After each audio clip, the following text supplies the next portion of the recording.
When I first started attending monasteries and reading Thai forest books,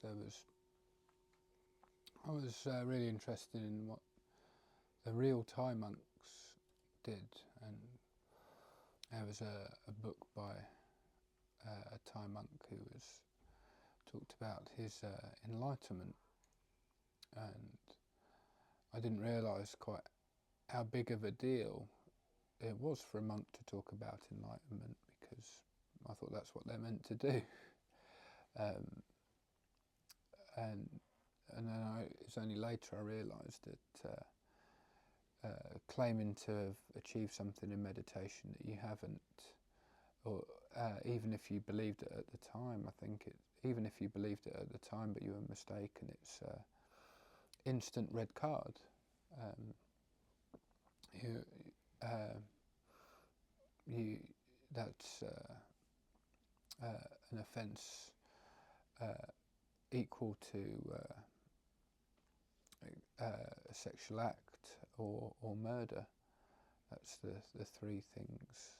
I think there's three things that's instant red card in Buddhism, and there's Pali words, and that's all in the Vinaya. But anyway, he talked about sitting through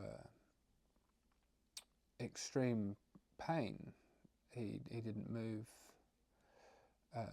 from his cushion for days, and he talked about how every cell in his body felt on fire, how he thought his knees were crumbling, and he sat through it, and that was his final push to enlightenment. And it was very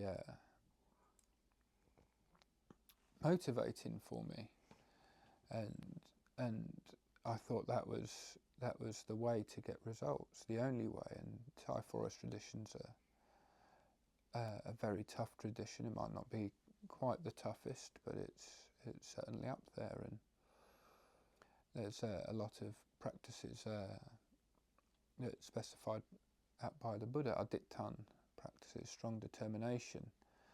These are things that you can do, and there is some benefit in it. And one of them is not lying down. And Ajahn Amaro, my preceptor, didn't lie down for 4 years. He slept on a chair. And there's going without food and things. There's lots of practices about how many clothes that you can wear and when to renew clothes, and or only eating the amount of rice that you can hold in one hand a day. And I was really into it, and there are a lot of benefits. And I was thinking about going on a week-long fast, which for some people is long, for others not so much. And for me, it's again towards the longer end of fasting. But and there is benefit to that, but I feel that there's too much emphasis on struggling in this human narrative of overcoming adversity to get to the other side, and there's always going to be an element of truth. The Buddha himself was an ascetic monk. He said, if you saw me from the front, you could see my spine. If you saw me from behind, you'd see my rib cage. And it was only when the Buddha gave up these ascetic practices by having a rice pudding dish, he then became enlightened.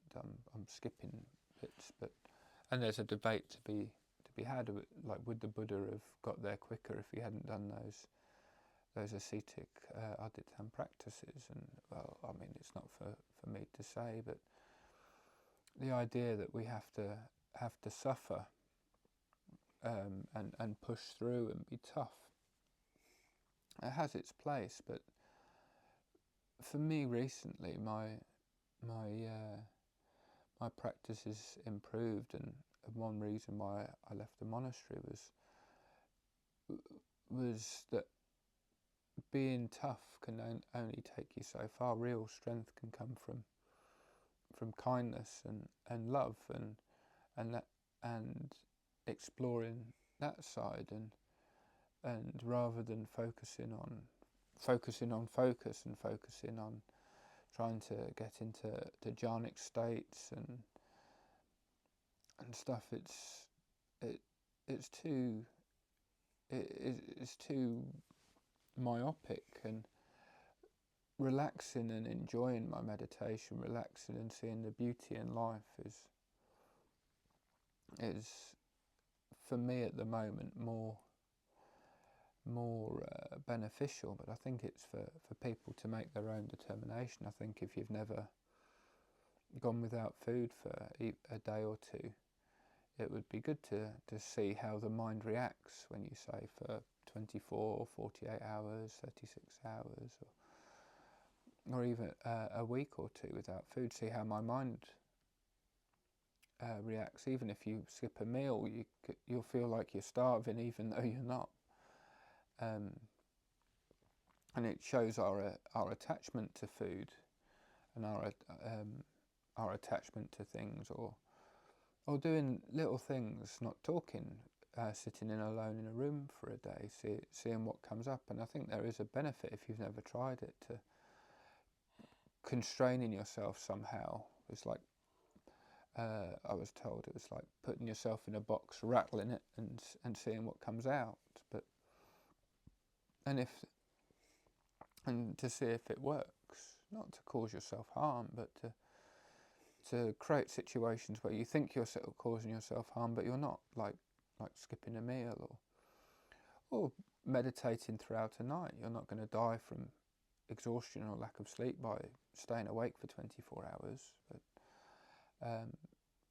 But then leaning in the other way and seeing what if we need to spend more time on kindness and learning metta and love and that. So I did some practices have their place, but I think sometimes it's nice just to realise that you can enjoy meditation and piti and sukha, especially when you focus it on in your hands or in your heart, and it comes up, is actually the easiest way to get into these deep meditation states, these jhanas or absorption samadhis or whatever you call them, these sort of altered states of consciousness where everything changes, everything goes like dark, or you see a white light, or all any of these experiences that people may or may not have. But it all starts with